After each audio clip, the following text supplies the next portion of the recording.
Thank you very much for being here. I'd like to introduce our learned panel. To my left is Kevin Keniston, the Director of Marketing Development and Strategy for Future Programs at Airbus. Airbus, of course, is very rapidly thinking about new ways to improve the passenger experience. And then we have Adam Sachs, who's a consultant, a Managing Director of Tourism Economics, a man who thinks a lot about air travel, about the customer experience, and about the destination that we're all headed to.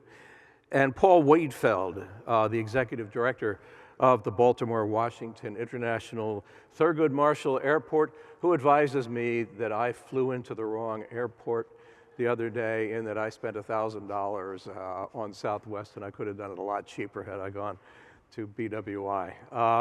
Thank you all for being here. We want to discuss the passenger experience, and I think my role will be to sort of be the devil's advocate in terms of passenger and the passenger part of the passenger experience. And, but I should start this by saying that I fly a lot. I've had many adventures in air travel, and I know how much everybody gripes about about flying, not just about the security experience, but about the airplane.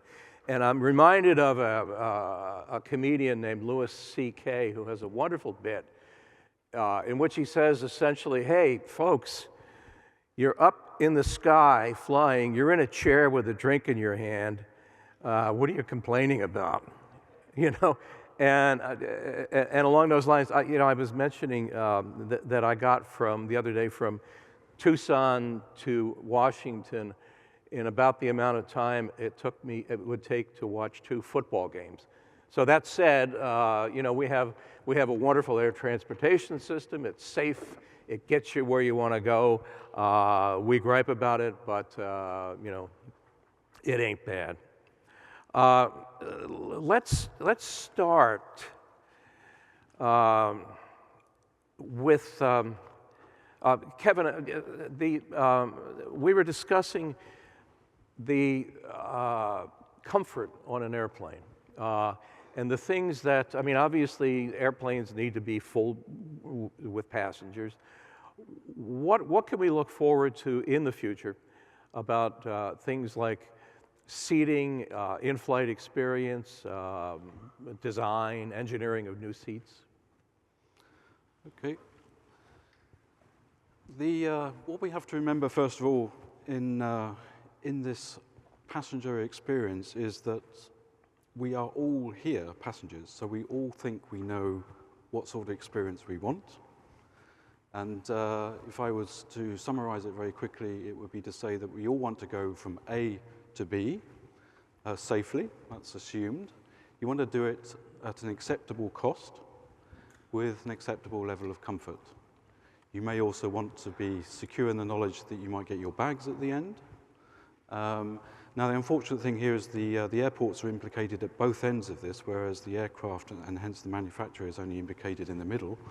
But in terms of the comfort standards, what we are seeing is a contradiction in the marketplace. On the one hand, in order to allow the airlines to make money, we are seeing an increasingly higher level of seats going into aircraft, a densification of the cabins. That poses problems in terms of the seat pitch, and also if you need to get more people in and out of the aircraft, it causes problems in terms of the turnaround time. Now, which pushes the aisles wider, which makes the seats narrower. So it's not good news for the passenger in that respect. In the longer term, we're seeing a general trend for passengers getting bigger. And I think it's worth highlighting here a recent medical report that was published by The Lancet at the beginning of this month about worldwide trends in body mass index. Now, what's the body mass index? It's basically your height divided by, your weight divided by your height squared. And don't do the sum with pounds and feet, otherwise you'll get an answer that you won't like. It's a metric measurement. Unfortunately, the bad news for North America is that in terms of high-income countries, North America has the biggest passengers. Now that's for the guys out there, okay? So why don't you make bigger seats? So that will lend us, will lead us to looking at making sure that the seats get wider. But of course, that's going in contradiction with what the airlines want, which is a densification of the cabin. Which is to put as many people as possible exactly. into that metal tube. Yeah. Adam, we'll come back to that if you don't mind. You were discussing earlier with me about the passenger experience in the airplane. We've all talked about unbundling and the extra fees, which is actually a kind of a trend that I understand why there's some objection to it, but I kind of like it in the sense that it gives me more control over what I might want on an airplane. In the future, where does that lead? I mean, are there more possibilities about unbundling, about customized services on airplanes, and can it be done in a way that's cost effective to the airline? Right. Well, that's ultimately what's going to drive it, is the economics for the industry. But the trend clearly is for more and more having the experience, in addition to some of the hard elements of seat size and the way the cabin is laid out, to the actual experience and the amenities that are being offered. And what was traditionally the domain of the low-cost carriers of having these ancillary services being extra fees are becoming more and more the mainstay of the way that the passenger experience is being defined. We did a large survey of in-depth interviews on this topic last year, and what we found was that the expectation, at least of industry executives and the OTAs and technology companies, is that it's actually going to continue, and that you're going to get even more stratified options for defining this experience for the customer. So whereas now, or at least traditionally, you've had a very clear delineation between here's our first class and here's our coach class. Well, that could actually get blurred to, if you think futuristically, to the point where you could have, in terms of combinations of food, entertainment, services for families, business people that want peace and quiet, people that want to sleep, that you could have combinations that reach well over a dozen, and the implications for the business, for the aviation industry, are quite significant as well. Mm-hmm. Whereas if this becomes accepted practice, you could get some, the actual ticket part of the fare being, some expectations. What we were getting out of the survey was that you could see industry-wide 35% of revenue being ancillary revenues, which is a good 20% higher than it is now. Yeah, and ancillary revenues are a huge factor right now in airline profitability. Right. I see Kevin shaking his head, but I know that in the back of his mind he's thinking, now how am I going to arrange this on the airplane? Family section, that's your challenge, I suppose, at Airbus and at Boeing. Yes. Kevin, I'm sorry, Paul, you and I were discussing the airport experience. It's my belief that we all like to complain about everything to do with air travel. Airports, since I was a teenager, or since I was in the military, airports have improved tremendously. Airports are nice places these days, and I was telling you that I used to hate the Houston airport, and it turned out the reason I hated it was I flew Continental a lot from Newark to Arizona, and they would always put me there with a 20-minute connection. So I always associated the Houston airport with dashing through it. And then later on, now that I don't do that, I've had time to spend. That's a nice airport, and airports are nice places. They're comfortable places. You can get a good meal there, et cetera, et cetera. But we're making a lot of demands on airports Airports, as you know, are financially pressed. There's a big question about the funding, not only of infrastructure, but of the passenger facility charge. What are the challenges ahead in airports, and particularly an airport like yours, which is one of the 25 big hubs that Nan talked about this morning, where there's going to be a tremendous amount of extra pressure in years to come as more and more traffic flows into the major hubs. What are the challenges? How do you meet them? And what's the good news? Sure. First, to your first point, I think there has been a change in sort of the attitude at airports where, I mean, it's almost cultural, where they look at the customers no longer as a captive audience, which I think is sort of what was the airport experience in the past. You were given, a cold hot dog and you would take it type of thing. Yeah. And I think that's changed throughout the industry. And for us, the challenge is to maintain that. One of the biggest challenges I see is meeting the expectations now of customers, because they are expecting so much more. And particularly in terms of quick turnaround. I mean, it's just sort of the way that we live today. Yeah. So they want instant information, whether it's, where to find a parking space, how long the security line is going to be, what's going on with the flight, and they want that. And if you don't deliver, or your baggage, whatever, and if you don't deliver that, then you failed, from their perspective. So that will be a challenge of ours, and one that we welcome, because it's, we all want to try to achieve that, but tremendous expectations, I think, on the airport, on an airport, and particularly in areas they don't control. So I just mentioned baggage claim, for instance. One of the big issues there is, if someone has a delay of a half hour, 45 minutes to get their bags, it's the airport, that airport, and it's not. The reality is it's the airline has made decisions on how many people they're going to have moving the bags off the planes.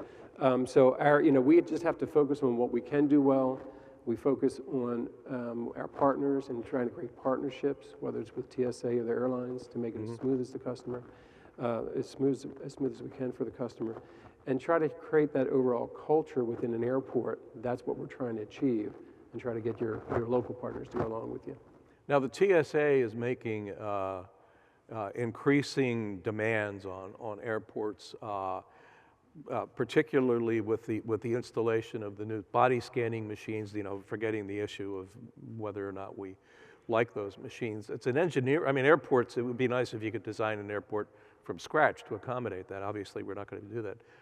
What kind of challenges is that presenting to you in terms of just engineering, people flow, and Sure. Well, even if you do design an airport, it changes pretty quickly. Yeah. So, for instance, we opened a new terminal about 5 years ago for Southwest.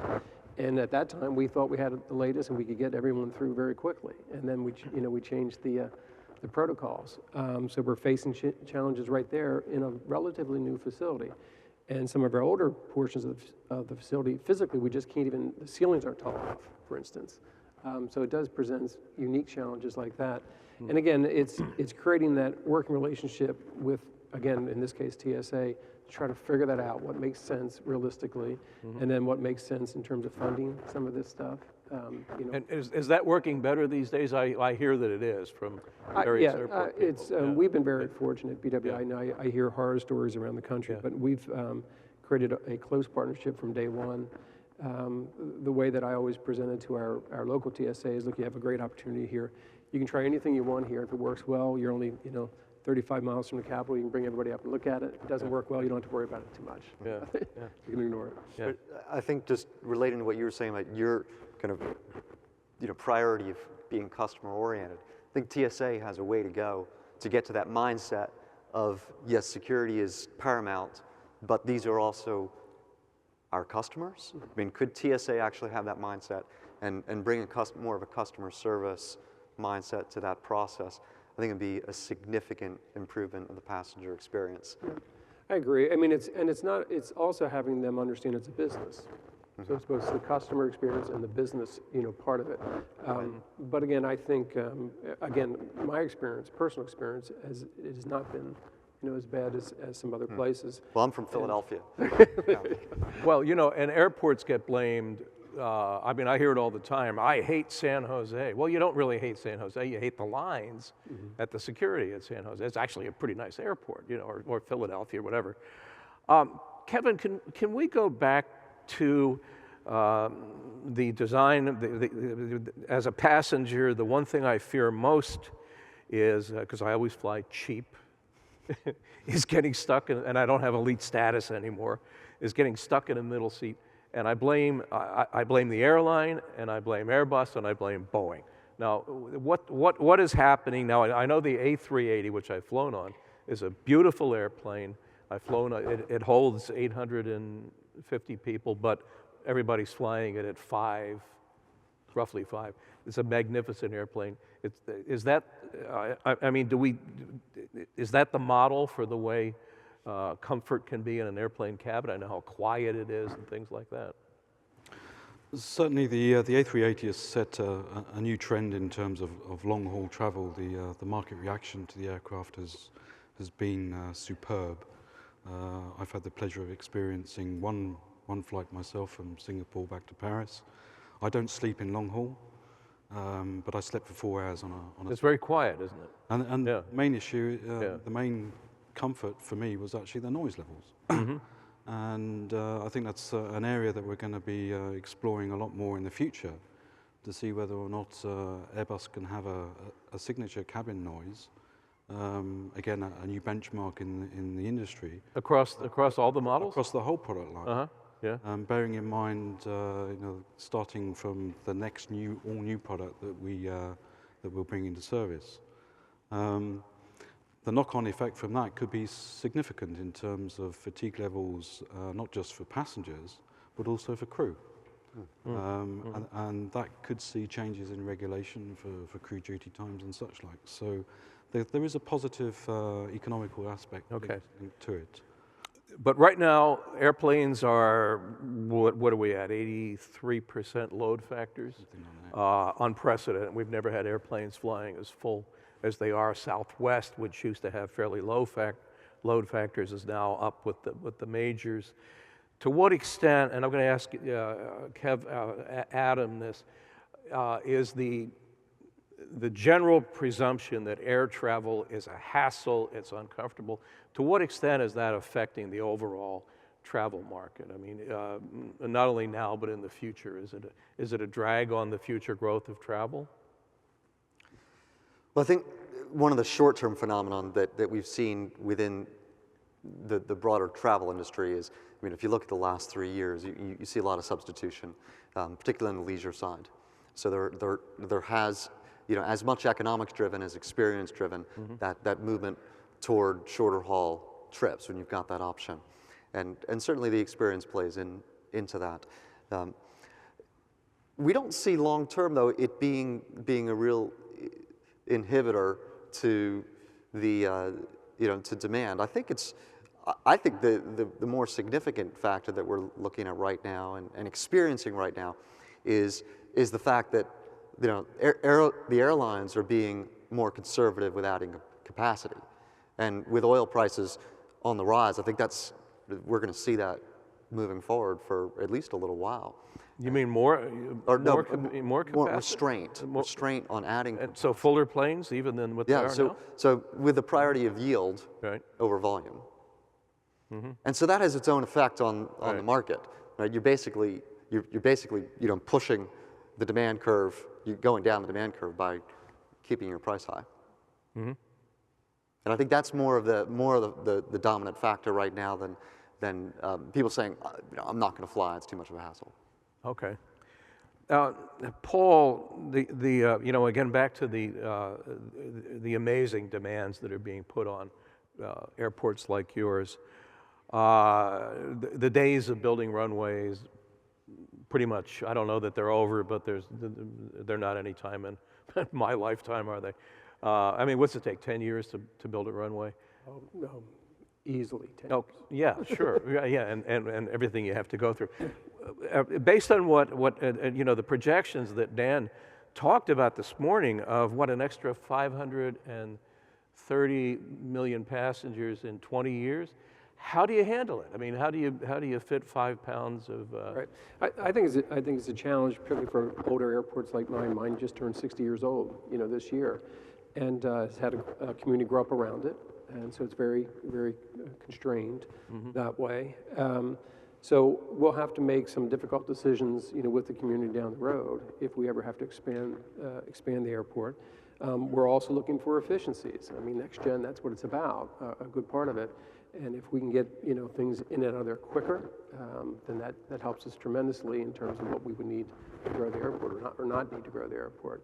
So, but that is a challenge, and it's a challenge for our passengers too, because, as your infrastructure gets older, you have to do something with it. So in our case, for instance, we're about to repave our runways. We have two primary runways. We're about to repave them. It's going to take us 3 years to do it, just because of just working around that. And that's, it's been 22 years since we've touched them. Right. So you can just play that out in any part of the infrastructure, the terminal, the garages, whatever. As they get older, when you go back and get into them again, it has an impact on the customers. Mm-hmm. Now, you had experience, some very successful experience with the Air Mall concept. Let me ask you this. I'm not sure how airport retail is holding up, but it seems to me that if I'm in an airport, the last thing I want to do these days is acquire another package. Has that affected airport retail sales? Has it shifted in any way? It has again at BWI, I can speak. Actually, our numbers were going very strong on both the food and beverage and then the retail side. And then with the downturn in the economy, the food and beverage kept going, but the retail side, the picking up the T-shirt or whatever, right. It did go down. We have seen a rebound recently, probably about the last 9 months. It's starting back on its growth rate. Mm-hmm. Can I just throw this question out to anyone? It's a theory of mine, it's not a well-developed theory, that the airport hassle, the security hassle, the hassle of flying, and concurrent with the obvious rise in airfares, which I think is going to continue. We've had a generation or more of cheap, widely available air transport in this country. It's defined our culture in a way. Are we in any danger of losing that, where air travel will once again go back to the pre-deregulation days, where it's available mostly to those with money, and that the vast middle class will be not cut out, but certainly constrained in air travel? Is that anything that's in the future, or am I overstating that case? I think there's two aspects there. One is the impact of rising fuel prices on the ticket. I think Nan may have been a little bit conservative in her long-term fuel price. And then it's the impact on business versus leisure volumes. For leisure, I think that there's always going to be demand to go somewhere. You're going to save up for a long, well-earned vacation. But from business, I think a lot will have to do with the developments in communications. You mean in teleconferencing, et cetera? That thing. Yeah. I think we could see in the future much better face-to-face conferencing, the ability to interact as if you were across the table. I know certainly in Europe, France Telecom have prototyped a wall screen where it's like walking into a cafe, and you've got a bar there to put your coffee cup in. Yeah. You've probably seen it. Yeah. If meetings go that way with the increases in bandwidth, then we could see more and more business meetings happening like that. So that's not good news for you? That's not good news for us, but that brings different opportunities for us in terms of in-flight entertainment and the connectivity that you can achieve on board the aeroplane. Well, one aspect that we do see going forward, particularly on short to medium haul aircraft, is going away from in-flight entertainment per se, and having what we call inside our team passenger-furnished entertainment. Where you bring your own device. PFE, we call that Yeah, PFE. right. Yeah. Whereby the device that you have is extremely powerful. You can do your email and whatever. Right. You can project films perhaps onto the seat back. You don't have to have the screen in front of you because miniature projectors are becoming quite powerful these days. So why build the screen into the back of the seat when you can just project it onto a blank screen of paper or something in front of you? So there's a lot of opportunities there. Revenue opportunities. And potentially revenue Right, if you want to charge a connection or whatever. And Adam, what about the, as Nan discussed this morning in the forecast, we're seeing much more concentration in 25 airports or in 50 airports. What about the, and I'm not talking about the Essential Air Services program, but what about the mid-sized and small city airports that are really losing air service and don't have good options to drive to, say, Chicago or something? How's that going to affect the American love of travel? Right. Well, I think it relates to the question that you asked just before it, which is, is travel going to become less of a commodity and more of a luxury service? And we would take the view, as a firm, that a rather optimistic view, both for the aviation industry and for those secondary airports.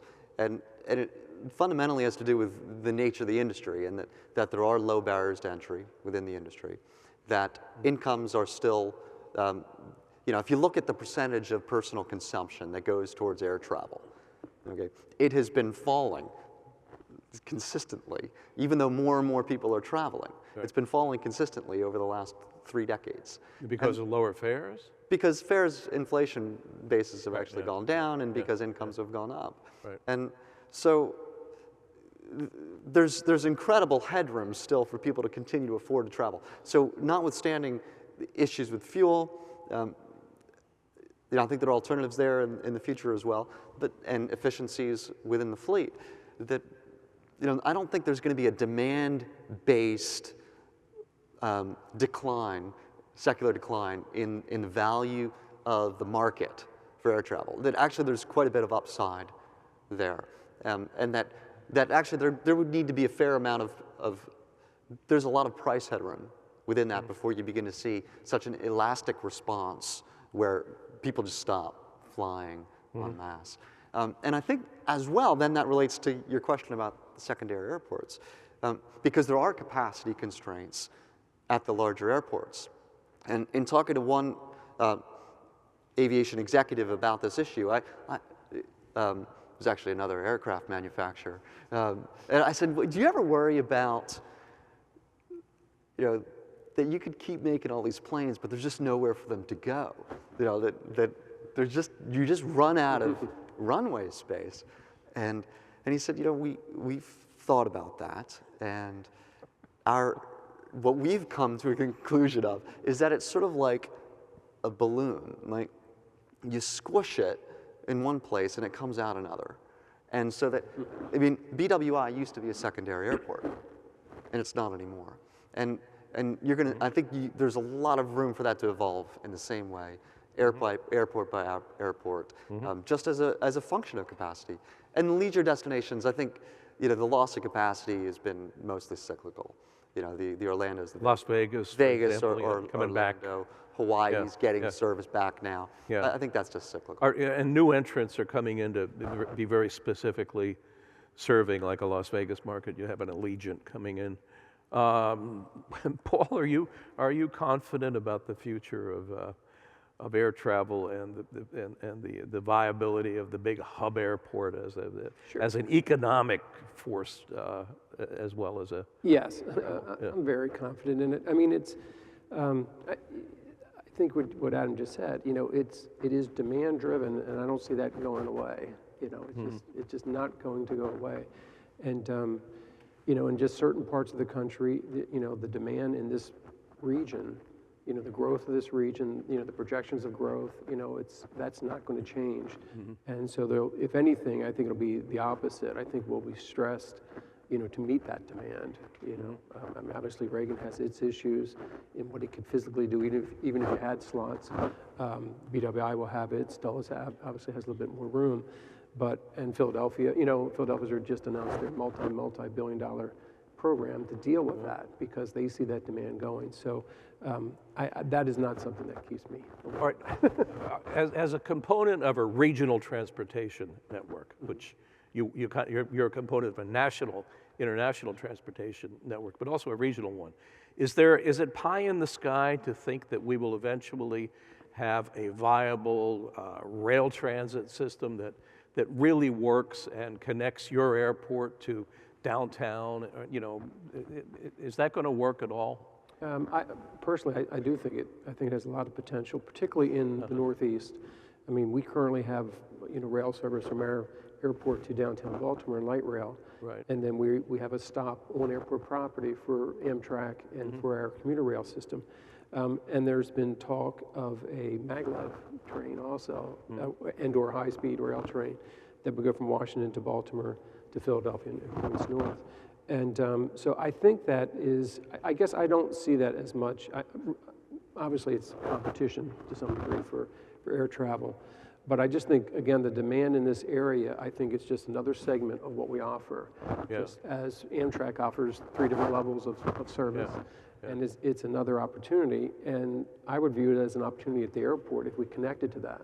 Because then, someone could fly here from, Des Moines and then come here, do some things in Washington, and get to New York very quickly, or wherever they want to do, and just be part of their experience. So I don't. So are you guys part of the policy discussions on that, or are airports off to the side? We are in our state because we actually we're modeled after the Federal Department of Transportation, where all of our modes are under one roof.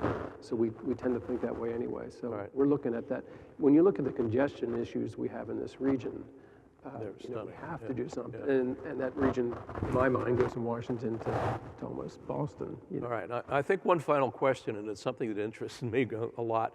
I occasionally get on an airplane and I have a look at the business and the first class sections of like Emirates, where they have cabins, for first class, showers.